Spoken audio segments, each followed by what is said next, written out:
114 or fully on means you and him will be same, no difference.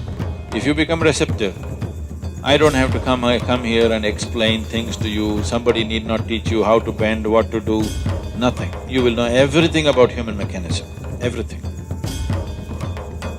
from its origin to its ultimate.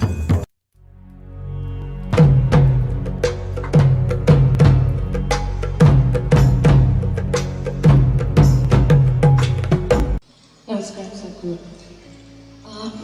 I wanted to know, how does the Guru transfer the yogic knowledge or information by means of transmission? The mechanics of it? The mechanics of that. How is it done? Like a cordless microphone, you know. See, without being wired, you're able to transmit. You're quite capable. It's happening, isn't it? So how? See, of the 114 chakras that are there in the body, a chakra literally means a wheel. But what we are referring to is the junction points of the nadis or the energy pathways in the body. These pathways always meet in the form of a triangle. A wheel means a circle. Definitely triangular wheels are more jazzy, isn't it? Would it look better? They always meet in the form of triangles, but we call them a chakra because when we see in somebody, we see it more as a circle because it's radiating a certain dimension of energy. Because it's radiating, all radiation always happens in circular form. You may throw a triangular stone into a lake, still the ripples are circular, isn't it? Just like that, this may be a triangle, but when we see it, it is circular. And another thing is, it suggests movement from one dimension to another. We say it's a chakra because it takes you across. So there are 114 chakras in the system, major chakras, there are more. Major chakras which can be worked upon are 114. Out of this 114, 2 are outside the physical body, 112 are within the body. Out of this 112, 4, there is nothing much to do about them. That is, if you work the other things, these things will happen by themselves. They don't need any system to be worked upon. So 108 are the things that can be actually worked upon. So there are 114 systems of meditativeness. Adiyogi taught 112 different ways to realize. So, when he sat down with the 7 sages, the Sapta Rishis, he was expounding as to how the human mechanism functions. And there are 114 out of these 112. So he spoke about 112 ways of attaining one's ultimate nature. Parvati, his wife, who was a witness to this teaching, she's already attained, but now she's a witness. She's just hanging around in the program. So, she was looking at it and she said, why not more? Why only 112? There should be more ways. Shiva was completely focused on what he was doing. When she said this, he just dismissed her. He said, there are no other ways, there are only 112. She felt stung that in front of these 7 people, he dismissed her like that. So, she said, there must be more ways, maybe you don't know. He said, there are only 112. This impertinence, he said, leave. So she said, I will find more ways. And she went. She withdrew into the mountains and did very severe austerities. And she, after many years of work, she came. Shiva was still expounding various dimensions of yoga. She came, being his wife, she could, after such a long absence, she could come and sit next to him. But she came and sat down one step below to indicate that she has failed. So that's a language between the two of them. She doesn't want the 7 people to know. that she failed, but she wants him to know that she has failed. So she came and sat one step below. So this story continues into various other aspects as to how she involved herself, and she's being used as somebody who brings doubt. He's going with such absolute power, these 7 people are overawed. So she is brought in as an uncommitted observer who comes up with doubts here and there. Because somewhere, tomorrow when it is taught, not everybody may be as committed and as focused and as receptive as the 7 people were. Naturally, they will come up with these doubts. So she came up with these doubts, which normally people would come up with. So these 108 are the things that you can work with. The remaining 4 just flower for you, this bonus. If you work well with 108, the other 4 will happen. It's a rewarding place. The other 2 will anyway happen. If these 112 have happened, the other 2 will anyway blossom by themselves. They are not within the physical structure of the body. So these 108, this 108 is a number that is manifested in this system because of 108 being a significant process or a significant number in the making of the solar system.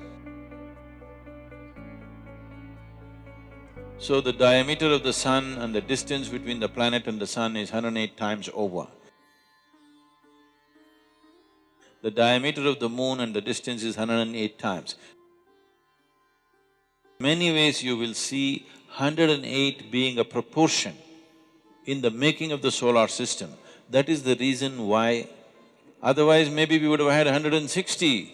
If suppose we were born in Mars, maybe we would have 160 or whatever. We must check the men and see. The important thing about Hatha Yoga is to constantly acknowledge that this body has taken shape like this body has become this kind of manifestation mainly because the way the potter's wheel is, because of the solar system, the way it is, that is why this manifestation. So Adiyogi very clearly said, if this human body has to evolve further, some dramatic or drastic changes need to happen in the structure of the solar system. Only then the structure of the human body will change because it's reached its fullest development in terms of physical structure. Now, one can transmit effortlessly if all of this has opened up. If all the 112 are on, transmission is effortless. You want something to happen there, you don't have to go there, you can sit here and make it happen. To live a normal life, to live a full-fledged physical life, you need only 21 chakras. 21 chakras in your body are reasonably operating, nobody will think anything wrong with you. You will be full-fledged human being. What are the remaining things about? The remaining things, if they open up, it opens up various levels of perception. It opens up dimensions of perception that suddenly people will start saying is magical or mystical, simply because different dimension of perception has opened up. So, only 21 are needed to live a full-fledged life. The remaining are only about higher dimensions of perception, that you are no more human. In other people's understanding at least, you're very much human, this is human system, because most human beings do not, the majority does not flower. See, right now, the coconut trees in Tamil Nadu, I think our trees are yielding some 90 nuts per year, per tree. A better managed farm in Tamil Nadu would yield 120, 125. The same coconut tree in Kerala yields 45 nuts to 50 nuts. The same coconut tree in Karnataka and West Bengal yields 240 to 250 nuts. It's the farming which is different. Tamil farmers, they're trying to grow coconut trees in black cotton soil, thinking it's the most fertile soil. Black cotton soil is very fertile for paddy cultivation, cotton and other things, not good for coconut. Coconut needs to be grown where it is slightly little bit of rubble in the soil. Here if you dig, it is like toothpaste, the soil. Now when you irrigate this land, it's very nice. Immediately coconut tree senses life and puts out its fresh roots. When it dries, the contraction is so big in the black cotton soil, you will see it all cracked up like this. So it will squeeze all the roots, all the tips of the roots will be crushed and it cannot grow. Every time it puts out, when it dries it gets hurt. Every time it puts out, when it dries it gets hurt. It needs little bit of rocky soil. You can try this. You put one little small piece of stone inside, 2 feet inside the earth, water it. After 15 days you open, everything else will be dry. Just beneath the rock, there will be little bit of dampness. So always coconut tree goes and puts its tips of its roots beneath the stones because it knows always it is wet, always that will be damp and it will be protected, it will not be crushed. The same thing with a human being. A human being will not flower to his full potential unless you create an appropriate atmosphere for him, internal and external, but largely fortunately internal, because we are mobile, we are not like trees, we cannot stand in one place and have the same atmosphere all the time. But there are people who do this. In India, this culture is there, this is called as Kshetra Sannyasa. Kshetra Sannyasa means we will fix a radius. Let's say here we'll fix a radius from the Dhyana Linga. We will say this much is highly energetic. So those who want to just soak in that all the time, they will take a vow that they will never leave this diameter. This radius, they will not leave and go, they will always be in that only. This is a simple intelligence, like a coconut tree, if it decides to trek up the mountain. It does very reasonably well here, but if you put him up the mountain, in one day he will be down.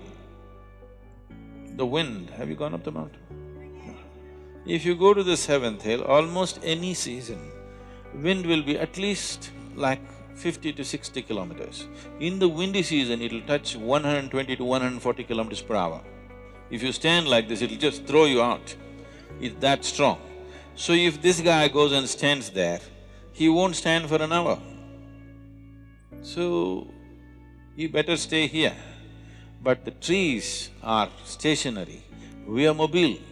For us to maintain an external atmosphere which is always conducive is difficult. So some people take this step which is called a Kshetra Sannyasa, they will not move out of that space. They fix a radius and just within that. So, because you want to soak in that external atmosphere, but the internal atmosphere is the most important thing for a human being as to how he keeps his interiority, that he builds a… this is called a kavacha, that you build a cocoon around yourself, a protective cocoon. Wherever you go, you are in the same atmosphere as far as you are concerned. It's like you get into an airplane, it goes up 35,000 feet, definitely your body wouldn't last there. But now you're in a cocoon, a pressurized chamber. Because of that, you manage. The same thing with the submarine. You wouldn't manage that pressure in the sea, but because you protected, you manage. So like this, you create a cocoon of energy around yourself. Wherever you go, you are not a part of it, you are in your own cubicle that you're walking with. You carry your own cubicle. You don't get into anybody's space. You carry your own little space wherever you go. Otherwise, you restrict yourself. But the important thing is that all the chakras are on means you can simply transmit anything that you wish. The problem is always of receptivity. In the past, I've been saying this. I have initiated more people into meditativeness, those that I have never met and seen, than people that I sit with and conduct programs with. We've conducted programs at the most for a few million people, but we have initiated many, many more people. They're meditative, but many fools do not know they can meditate. When they sit, not for meditation, they don't even know that they must meditate. If they sit somewhere, their experience of everything is way better than others, but many of them still don't have the brain to understand that they are naturally becoming meditative without any effort. Some have, and they sit down, others don't sit down, but their experience of life is way better because they're meditative in nature, because they've been initiated directly. So we can transmit this to anybody. Receptivity is the problem. To generate receptivity, there is a lot of work to do. So, you can sit here and let's say you run a radio station, you can transmit in the air very easily. But if nobody has a radio, what is the use? Let's say you started transmitting from a radio station before Marconi came, and nobody has a radio, but you're transmitting and transmitting. What does it matter? Nothing happens, isn't it? So, that is always there. There is some impact of the transmission on people, even if there is no receptivity, but it does not translate into other dimensions because there is no receptivity. It is easier to transmit to rocks than to human beings. I'm not trying to praise rocks and insult you, but it's easier to transmit to rocks because certain type of rocks have the necessary physical integrity, but they don't have a brain. They don't think themselves out of things. See, the problem with human being is largely he has thought himself out of many natural capabilities that he already had.